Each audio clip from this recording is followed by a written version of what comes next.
सबको जय मसीह की। प्रभु का दिव्य नाम की स्तुति प्रशंसा होगी फिर से और एक बार परमेश्वर का अनुग्रह से इसी प्रकार हमें परमेश्वर की आराधना स्तुति प्रशंसा करने के लिए परमेश्वर ने एकत्रित किया। इसलिए मैं परमेश्वर का धन्यवाद देता हूँ, साथ साथ आपका भी धन्यवाद करता हूँ कि आप भी अपने कीमती वक्त निकाल कर परमेश्वर के पवित्र आराधना करने के लिए हमारे साथ जुड़ते हैं और परमेश्वर के पवित्र वचन से सुनते हैं और अपने जीवन में लागू करने का प्रयास करते हैं। धन्यवाद करता हूँ कि विशेष रूप से आदि का भी कि प्रार्थना करने का हिम्मत परमेश्वर का सम्मुख में आपने किया है। इस छोटे बच्चे के मुंह से भी जो प्रार्थना निकलते हैं परमेश्वर जल्दी ही सुनते हैं और परमेश्वर के आशीषों से परमेश्वर हमें भरपूर करते हैं। सुबह कलीसिया के तमाम छोटे बच्चों से भी कहूँगा कि आप लोग भी प्रार्थना करने में और भी तत्पर हो जाए और आगे बढ़े, और क्योंकि कलीसिया का भविष्य आपके और हमारे सबके जीवन में परमेश्वर के जो कलीसिया का भविष्य हमारे बच्चों के हाथ में है। हम उस बात को समझते हुए हम आगे हम बढ़ेंगे। हम परमेश्वर का आज पवित्र वचन से दो वचनों को पढ़ेंगे जो कि आज सुबह के वक्त परमेश्वर हमसे बातचीत करना चाहते हैं। वो है वचन संहिता 102। वचन संहिता 102 का 12 और 13 वचन को हम पढ़ेंगे परमेश्वर का पवित्र वचन से। परमेश्वर के वचन से वचन संहिता 102 और उसका 12 और 13 वचन को कोई व्यक्ति पढ़कर मदद करे। परंतु हे यहोवा, तू सदैव विराजमान रहेगा और जिस नाम से तेरा स्मरण होता है वे पीढ़ी से पीढ़ी तक बना रहेगा। तू उठकर सिय्योन पर दया करेगा, क्योंकि उस पर अनुग्रह करने का ठहराया हुआ समय आ पहुंचा है। धन्यवाद। क्योंकि तेरे धन्यवाद। इन वचनों को पढ़े जाने से सुने जाने से परमेश्वर हमें आशीष और बरकत है। यहाँ पर लिखा गया कि तू उठकर उस पर अनुग्रह करने का जो समय ठहराया था वो आ पहुंचा है।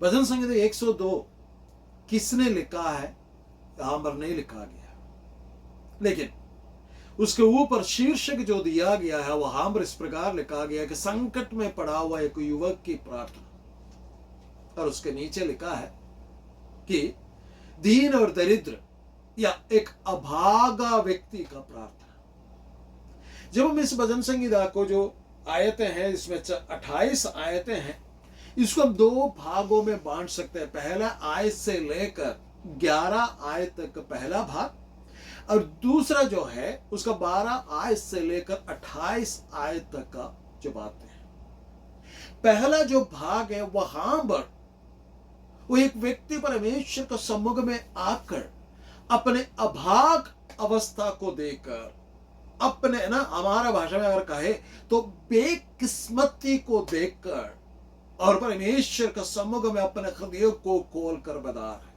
लेकिन ये व्यक्ति जो भजन संहिता लिखा हुआ ये व्यक्ति जो है वहां पर अपने जो है परेशानियों को, उन बातों को बोलकर इस भजन संहिता को खत्म नहीं करता, बल्कि परमेश्वर के उन वचनों को, उन बातों को याद करते, उन वेदों को याद करते हुए, उस बातों को स्मरण करते हुए परमेश्वर का धन्यवाद करते हैं और परमेश्वर का वायदे पर वो अटल रहता है और आने वाले वचनों में परमेश्वर का आशीषों को वो प्राप्त करता है। जब बाइबल के अंदर पढ़ते हैं, बाइबल के अंदर खास दो व्यक्तियों ने अपने जीवन के विषय में इस प्रकार कहा गया कि वो अभागा है। सबसे पहला व्यक्ति है कि इस दुनिया ने देखा हुआ सबसे महान बड़ा नेता वो और कोई नहीं है, जिसने कोई तलवार नहीं चलाया, जिसने कोई मुठभेड़ नहीं किया किसी के साथ, बल्कि परमेश्वर के अनुग्रह से भरपूर होकर परमेश्वर के कहे हुए वचन के अनुसार चलकर 6 लाख पुरुष और उनके तमाम परिवारों को एक राजा के, मिस्र के राजा के गुलामी से निकाल कर लेके आकर वायदा के देश की ओर लेके गए हुआ, इस दुनिया में ना जीवित रहे हुए तमाम नम्र लोगों में सबसे आगे जो नम्र व्यक्ति था वो था मूसा। उन लोगों को, इस्राएलियों को गुलामी से छुड़ाकर लेकर आया, मरुभूमि में चलते चलते बार बार परमेश्वर का वचन पहुंचने के बाद भी, बार बार परमेश्वर का अद्भुत कार्यों को देखने के बावजूद भी, वे जब परमेश्वर का मार्गों से भटक के जा रहे थे तो परमेश्वर क्रोधित हुआ। उनके कुड़कुड़ाने के आदत से परमेश्वर क्रोधित हो गया और परमेश्वर ने कहा कि मैं अपना शब्द कहकर कहता हूं कि ये लोग वायदा के देश में नहीं पहुंचेंगे।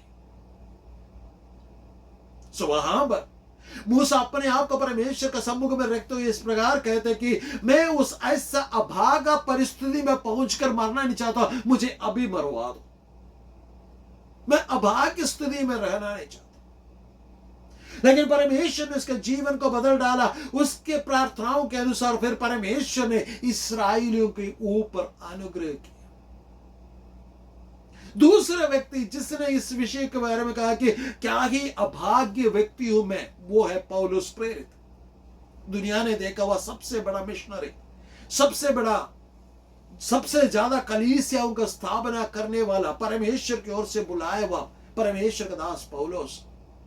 वो इस प्रकार कहते हैं कि मैं एक ऐसा अभाग्य व्यक्ति हूं, जो मैं करना चाहता हूं वो मुझसे होता नहीं, जो मैं नहीं करना चाहता वो मेरे जीवन से हो जाए। सिर्फ ठीक वैसे ही यहां पर भजन संगीता लिखने वाला वो युवक इस प्रकार कहते कि मैं एक अभाग्य स्थिति में पड़ा।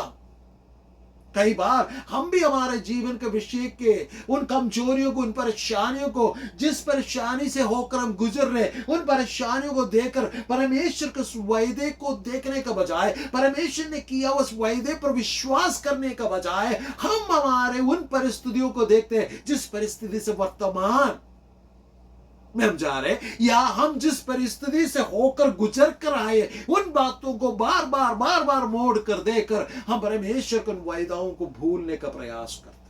लेकिन आज सुबह एक वक्त परमेश्वर का आत्मा मुझसे और आपसे यूं कहना चाहते कि परमेश्वर उठकर आपके लिए जो अनुग्रह का काम करने का जो समय ठहराया था, वो समय आप पहुंचा है। इतने दिनों से अब जितने भी वायदों को परमेश्वर को सुन के आया, जितने भी बातों के द्वारा परमेश्वर ने आपसे बात किया, जो आपके जीवन में, आपका परिवार में परमेश्वर जो करना चाहता है उसके विषय में परमेश्वर ने अपने वचन के द्वारा आपका सामने पेश किया था, उन बातों को पूरा करने का, उसे शुरू करने का, उसे वहां पर मुकम्मल तक पहुंचाने का वो समय परमेश्वर का ठहराया हुआ वो समय आ गया है। There is an appointed time and that time has come। आपके ऊपर परमेश्वर का अनुग्रह का, आपके ऊपर परमेश्वर का आशीष का वो समय आ गया है।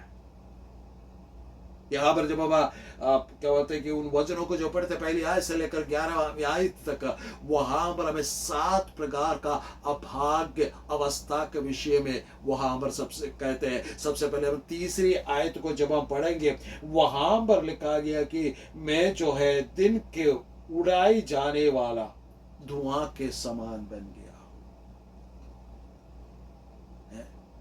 सबसे पहला धुआं से उड़ाए जाने वाला धुआं, इसका क्या मतलब है? हवा से उड़ाए जाने वाला धुआं, क्या है इसका मतलब? है एक ही जगह पर नहीं होता है, अभी देखते हैं, लेकिन जहां पर अगर हवा आ गया लुप्त हो जाता है। आप भी शायद अपने जीवन के विषय में इस प्रकार कहते कि मेरा जीवन भी हवा से उड़ाए जाने वाले धुआं का समान है, शायद मैं लुप्त हो जाऊंगा। लेकिन आपको लुप्त होने के लिए, आपको ऐसे खत्म होने के लिए परमेश्वर ने नहीं बुलाया। यदि परमेश्वर ने आपको बुलाया, वास्तव में अपना संधान बनाया, आपके बुलाहट के पीछे, आपका संधान बनाने के पीछे परमेश्वर की योजना है। योजना परमेश्वर ने आपके जीवन में प्रकट किया था, उसे पूरा करने का वो नियमित समय है, अपॉइंटेड टाइम, वो दैट हैज कम। उसको समय, वो ठहराया हुआ समय परमेश्वर के ओर से आ चुका है। फिर दूसरी बात उसमें कहते हैं मेरे हड्डियां जो है लकड़ी के समान, जो जला हुआ लकड़ी का समान हो गया, लकड़ी का समान हो गया, है ना, जला हुआ। उसमें कोई, आपके शरीर में कोई आरोग्यता नहीं।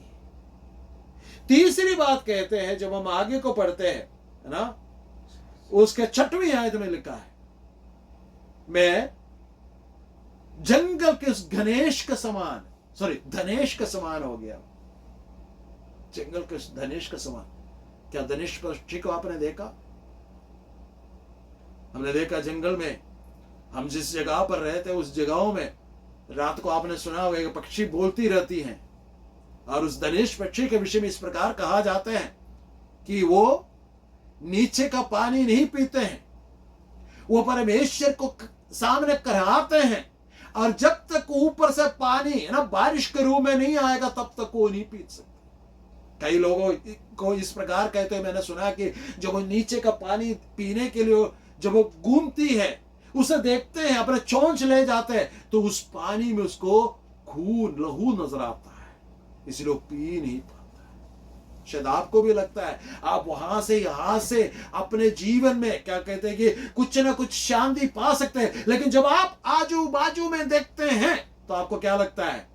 सब आपको ऐसे परेशान करने वाला नजर आता है, परेशान करने वाली बातें आते हैं। लेकिन जंगल में रहने वाला धनेश क्या करता है? वो परमेश्वर से चिल्लाते हैं और परमेश्वर उसके लिए बारिश भेजते हैं। यदि मैं और आप परमेश्वर का सम्मुख में इस अवस्था में रहकर आपका शांति चारों तरफ लगते हैं, लेकिन जब मैं और आप प्रार्थना करते हैं, जब मैं और आप हालेलुया प्रार्थना करते चिल्लाते हैं, परमेश्वर हमारी सुनते हैं। पिछले सप्ताह मैंने सुना था कि परमेश्वर हमारे चिल्लाहट को सकेदी में पड़े पड़े जब हम पुकारते हैं तो परमेश्वर हमारी बातों को सुनते हैं। फिर अगली बात ये कहते हैं, चौथी बात उसके नीचे लिखा है, वह उजड़े स्थानों में रहने वाला उल्लू के समान हो गया।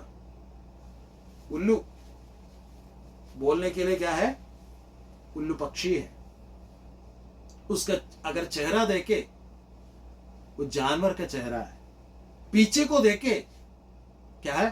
पंख है, पर है, इसलिए वो जानवर नहीं है। और सारे पक्षी रात को सोते हैं और उल्लू रात को जागते हैं। और परमेश्वर का पवित्र वचन में जब हम जाग के पढ़ते हैं, व्यवस्था विवरण का किताब में लिखा है कि उल्लू जो है अशुद्ध पक्षियों में से एक है। आप भी अपने आप को अशुद्ध समझते हैं, प्रभु ने आपको शुद्ध किया। लोग आपको अशुद्ध और अपवित्र और आपको भ्रष्ट समझते हैं, लेकिन परमेश्वर ने अपने पवित्र लहू के द्वारा यीशु मसीह ने मुझको और आपको क्या बनाया? धर्मी ठहराया। इस बात का समझने की जरूरत है। लेकिन लोगों का व्यवहार देखकर हमारा सोच में आ जाता है कि मैं किसी का भी नहीं भाई। आप इस बात को भूल जाते हैं जिसने कहा था कि देखो दुनिया के अंत तक मैं सदैव तुम्हारा संग। अगली बात कहते हैं, उसके नीचे लिखा है कि मैं छत के ऊपर अकेला बैठा हुआ क्या है? गौरे का समान है। घर तो है लेकिन छत पर है। छत पर भी कैसा है? अकेला है। घर परिवार समधी क्या कहते हैं कि घर परिवार आपके बंधु मित्र आदि लोग हैं, लेकिन आप कहां पर हैं? भीड़ के बीच में अकेला। आपको महसूस होता है अकेलापन? गौरे के समान बैठे हैं। एक अभाग्य व्यक्ति अपने जीवन को वर्णित करते हैं। फिर नीचे को जब हम पढ़ते हैं, अगले बात कहते हैं, मेरे शत्रु लगातार मेरी नाम दराई करता है। एक अभाग्य व्यक्ति कुछ किया ही नहीं है, लेकिन जो नहीं किया है वो भी आपके ऊपर लपेटे जा रहे हैं। आपके छवि खराब कर देते हैं, आपके चरित्र को खराब कर देते हैं, आपके अच्छाई को उनके गढ़े हुए कहानियों के द्वारा, कथा कहानियों के द्वारा, बातों के द्वारा क्या करते हैं? आपके छवि को खराब कर देते हैं। पहले जो आपसे बात करते थे, जो आपको अच्छा समझते थे, आजकल आपसे अच्छे से बात नहीं करते, क्योंकि उन्होंने कहानियां सुना। आपके जीवन के भलाई को, आपके जीवन के निर्दोषता को, आपके जीवन के सही रास्ता को उन्होंने पहले देखा था, लेकिन बार बार कथा कहानियों को सुनने के कारण आप भी सोचने में मजबूर हो गया कि शायद वो नामधराई करते हो सही है। आपको भी, आपके नामधराई कर रहे हैं, लेकिन आपको भी विचार आने लगा है कि आपके हृदय के अंदर जो नामधराई वो करते हैं बिल्कुल सही है। लेकिन परमेश्वर का पवित्र वचन कहते हैं, तुझे परमेश्वर ने, आपको परमेश्वर ने एक अभागा व्यक्ति बनकर रहने के लिए नहीं बुलाया, लेकिन परमेश्वर ने आपको आशीषित होने के लिए, आपको आशीष देने के लिए बुलाया। और कहते हैं कि वो परमेश्वर का समय आ गया है कि अनुग्रह दिखाने का। 13वीं आयत एक और बार हम पढ़ेंगे, क्या लिखा है, पढ़िए।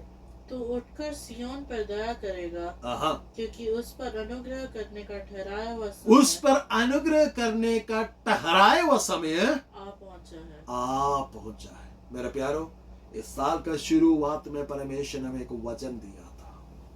परमेश्वर ने हमसे कहा था कि मैं तुम्हें आशीष दूंगा।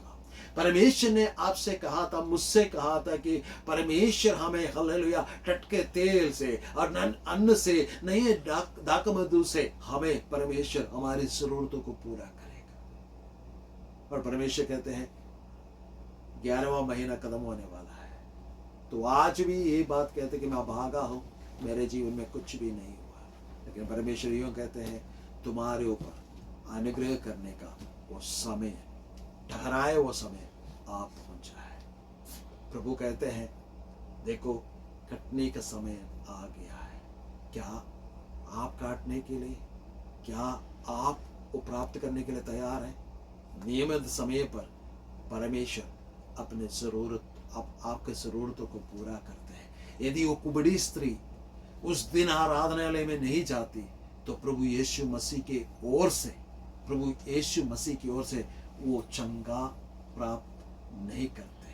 यदि वो लंगड़ा व्यक्ति उस दिन उस मंदिर के सामने बैठने के लिए नहीं जाता तो कभी भी पत्रुस और यूहन्ना के द्वारा यीशु मसीह का सामर्थ्य नाम से वो ठीक नहीं होता। यदि वो स्त्री हिम्मत कर प्रभु यीशु मसीह के उस वस्त्र को नहीं छू लेती तो नियमित समय पर वो ठीक नहीं हो जाती। यदि लाजर के बहनों ने रखा उस पत्थर को हटाने के लिए मन नहीं बनाता तो चौथा दिन लाजर जी नहीं उठता। आज मैं आपसे परमेश्वर का आत्मा से होकर कहना चाहता हूं, परमेश्वर का नियमित समय आपके जीवन के लिए है। आपका निराशा को छोड़ दे, आशा परमेश्वर पर लगाए। जिसने वायदा किया, इसे प्रॉमिस कीपर, वो अपने वायदे को पूरा करने वाला है। अपने वायदे पर टिके रहने वाला परमेश्वर है, क्योंकि वो मनुष्य नहीं है। आज सुबह के वक्त आपसे कहते हैं कि परमेश्वर को आशीष आने का, आशीष देने का ठहराया हुआ समय आ पहुंचा है। इस वचन को लेकर परमेश्वर का सम्मुख में प्रार्थना करें और उन आशीषों को प्राप्त करें और परमेश्वर के सम्मुख में चलते रहे और परमेश्वर के आशीषों के द्वारा अनेक लोगों तक आ पहुंचे। परमेश्वर इस वचनों के द्वारा आपको और मुझको आशीष